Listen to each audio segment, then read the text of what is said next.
Tout d'abord, les cancers sont répartis en 3 catégories en fonction de leurs facteurs de risque. On distingue ainsi les cancers sporadiques, qui représentent 75% des cas et qui sont secondaires à des facteurs de risque environnementaux ou liés au mode de vie.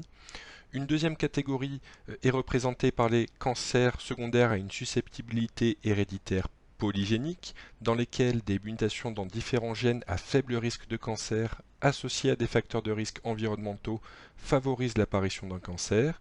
Et enfin, une troisième catégorie est représentée par des cancers secondaires à une prédisposition héréditaire monogénique, dans lesquels une mutation dans un gène prédisposant au cancer est suffisante pour induire un haut risque de cancer. Cette dernière catégorie représente seulement 5 à 10% de l'ensemble des cancers. Cependant, environ 400 000 nouveaux cas de cancer sont diagnostiqués par an en France, et ainsi entre 20 000 et 40 000 sont secondaires à une prédisposition héréditaire monogénique. En situation physiologique, l'ensemble des cellules de l'organisme sont à l'équilibre entre une régulation positive de la prolifération cellulaire sous la dépendance des proto-oncogènes et une régulation négative de la prolifération cellulaire sous la dépendance des gènes suppressifs de tumeurs. Une rupture d'équilibre en faveur de la prolifération cellulaire est responsable de l'apparition d'un cancer. Cette rupture d'équilibre peut être secondaire à 2 mécanismes moléculaires.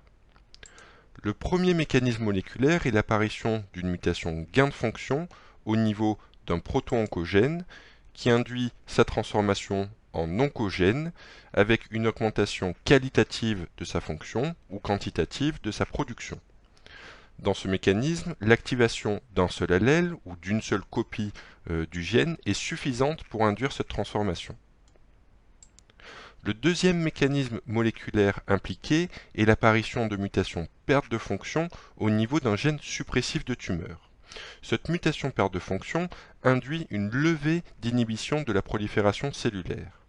Dans ce mécanisme, une inactivation des 2 allèles ou des 2 copies du gène est nécessaire pour induire une perte de fonction. Il s'agit du principal mécanisme impliqué dans la prédisposition héréditaire au cancer. Les cancers sporadiques et les cancers génétiquement prédisposés se distinguent également par le moment où la cellule acquiert une mutation activatrice ou une mutation inactivatrice. Ainsi, on distingue les mutations somatiques des mutations constitutionnelles. Les mutations somatiques sont acquises au cours de la vie et concernent initialement une ou quelques cellules. Elles ne sont pas transmissibles à la descendance et elles sont impliquées dans les cancers sporadiques. A l'inverse, les mutations constitutionnelles sont présentes dès la conception de l'individu et sont décrites dans l'ensemble des cellules de l'organisme. Ces mutations constitutionnelles sont transmissibles à la descendance et sont de ce fait impliquées dans les maladies héréditaires. Knudsen et Cummings ont présenté un modèle à partir du rétinoblastome en 1971, déterminant la nécessité d'une inactivation des 2 allèles d'un gène suppressif de tumeur pour induire la cancérogénèse. Ceci a également permis de distinguer les formes sporadiques des formes génétiquement prédisposées. Ainsi, dans les formes sporadiques, l'ensemble des cellules de l'organisme ne présente aucune mutation particulière à la naissance. Au cours de la vie, une première mutation va être acquise par certaines cellules au niveau d'une seule copie d'un gène suppressif de tumeur. Cette mutation n'est pas suffisante pour induire la cancérogénèse. Cependant, un deuxième événement peut être acquis au cours de la vie sur le second allèle, induisant de ce fait une inactivation du gène suppressif de tumeur et l'apparition d'un cancer. Dans les formes avec prédisposition, l'ensemble des cellules de l'organisme ont hérité d'une mutation constitutionnelle présente dès la naissance. Ainsi, la probabilité pour qu'un deuxième événement inactivant le deuxième allèle du gène suppressif de tumeur dans une cellule est beaucoup plus important que dans la population générale et explique de ce fait la précocité des atteintes cancéreuses chez les malades prédisposés et également la fréquence de survenue de ces cancers. Une autre conséquence de la présence de mutations constitutionnelles est que ces mutations sont transmissibles à la descendance. Un syndrome de prédisposition héréditaire au cancer se transmet selon deux principaux modes, un mode de transmission autosomique dominant et un mode de transmission autosomique récessif. Dans le cadre d'une transmission autosomique dominante, la présence d'une mutation sur un seul allèle du gène à l'état constitutionnel est suffisante pour induire une prédisposition héréditaire au cancer. Le patient prédisposé pourra transmettre cette mutation à sa descendance. Le risque de transmission est déterminé par le risque de transmettre l'allèle muté. Au cours de la conception, chacun des parents transmet pour un même gène un seul allèle. Ainsi, le risque de transmission à la descendance est de 50% pour chaque conception, et ce, quel que soit le sexe. En effet, les gènes de prédisposition au cancer sont situés en dehors des chromosomes sexuels, c'est-à-dire au niveau des autosomes. Les descendants ayant hérité de la mutation parentale présenteront une prédisposition héréditaire au cancer. A l'inverse, les descendants n'ayant pas hérité de la mutation parentale ne présenteront pas de prédisposition au cancer. À leur tour, les descendants auront des enfants. Les individus ayant hérité de la mutation parentale pourront transmettre à leur tour cette mutation à leurs descendants selon un schéma identique à celui décrit précédemment. Ils transmettront par la même occasion leur prédisposition héréditaire au cancer. Les individus n'ayant pas hérité de la mutation parentale ne pourront transmettre à leur descendance une mutation dont ils n'en sont eux-mêmes pas porteurs. Et ainsi, le risque de transmission à leur descendance est nul. Le deuxième mode de transmission est le mode de transmission autosomique récessif, dans lequel la présence d'une seule mutation à l'état constitutionnel est insuffisante pour induire une prédisposition au cancer. Dans ce cas de figure, chacun des parents présente une seule mutation et donc ne présente pas de prédisposition au cancer, mais peuvent transmettre cette mutation à leur descendance.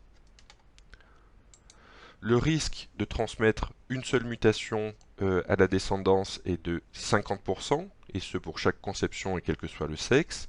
Le risque de transmettre une double mutation à sa descendance est de 25%, et le risque de transmettre aucune mutation est de 25%. Dans les maladies autosomiques récessives, il est donc nécessaire d'avoir à l'état constitutionnel deux mutations présentes sur les deux allèles du gène. Ainsi, le risque de transmission de la prédisposition héréditaire au cancer et non de la mutation est de 25% pour chaque conception et quel que soit le sexe.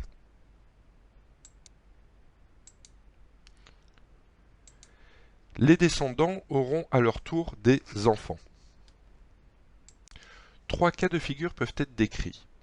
Chez le patient ayant hérité d'une seule mutation parentale, le risque de transmission de la mutation à la descendance est de 50% pour chaque conception, et le descendant ayant hérité de cette mutation ne présentera pas de prédisposition au cancer, mais pourra le transmettre à son tour à sa descendance.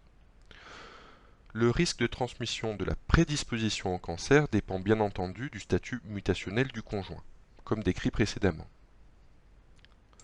Dans le deuxième cas de figure, la patiente qui a hérité des deux mutations parentales aura un risque de transmission de la mutation à la descendance de 100%, et ce pour chaque conception. Les descendants ayant hérité d'une seule mutation ne développeront pas de prédisposition au cancer. Encore une fois, ce modèle dépend du statut mutationnel du conjoint de la patiente. Enfin, l'individu qui n'a hérité d'aucune des mutations parentales ne pourra transmettre à sa descendance une mutation dont il n'est lui-même pas porteur. Le risque de transmission de la mutation est de 0%. L'impact d'une mutation prédisposante au cancer sur un individu est défini par deux paramètres, la pénétrance et l'expressivité. La pénétrance est la probabilité qu'une mutation pathogène identifiée dans un gène prédisposant au cancer soit associée au phénotype correspondant. En d'autres termes, quel est le risque de cancer que présente le malade prédisposé au cours de sa vie. Les pénétrances ne sont la plupart du temps jamais complètes, c'est-à-dire que le cancer n'est pas une maladie héréditaire et que seule la prédisposition héréditaire au cancer l'est. Le deuxième paramètre est l'expressivité, qui est définie par la présentation phénotypique associée à une mutation pathogène dans un gène prédisposant au cancer donné. En d'autres termes, quels sont les cancers dont est à risque le patient concerné. C'est ce que l'on peut également appeler le spectre tumoral associé à une mutation. Dans la plupart des cas, une mutation prédisposante au cancer n'expose pas à un seul type de cancer, mais à plusieurs types de cancers. On décrit actuellement plus de 50 syndromes de prédisposition héréditaire au cancer. La plupart de ces syndromes se transmettent selon un mode autosomique dominant. Les deux plus fréquents sont le syndrome de prédisposition héréditaire au cancer du sein et de l'ovaire et le syndrome de Lynch. Comme décrit précédemment, une mutation dans un gène donné expose à plusieurs types de cancers la plupart du temps. A l'inverse, un même syndrome peut être secondaire à des mutations dans différents gènes. La plupart de ces syndromes sont secondaires à une transmission autosomique dominante et les formes à transmission autosomique récessive sont minoritaires. La plateforme Auragen est une plateforme de séquençage à très haut débit mise en place en 2018 en région Auvergne-Rhône-Alpes qui propose trois types d'analyses. Le séquençage d'exomes entiers qui va analyser l'ensemble des régions codantes des gènes, c'est-à-dire les exons. L'analyse par séquençage du génome entier qui consistera à analyser l'ensemble du génome et enfin le transcriptome qui analyse l'ensemble de l'expression génique. Les indications seront représentées par des indications oncologiques dans 50% des cas, par les maladies rares héréditaires dans 50% des cas et à terme seront explorées des maladies plus communes comme l'hypertension artérielle ou le diabète. À terme, l'objectif de la plateforme Auragen est d'analyser 18 000 génomes par an. L'intégration des données génétiques dans la prise en charge du malade, qui permettront de lui proposer une prise en charge personnalisée, va nous faire entrer dans une nouvelle ère qui est l'ère de la médecine génomique.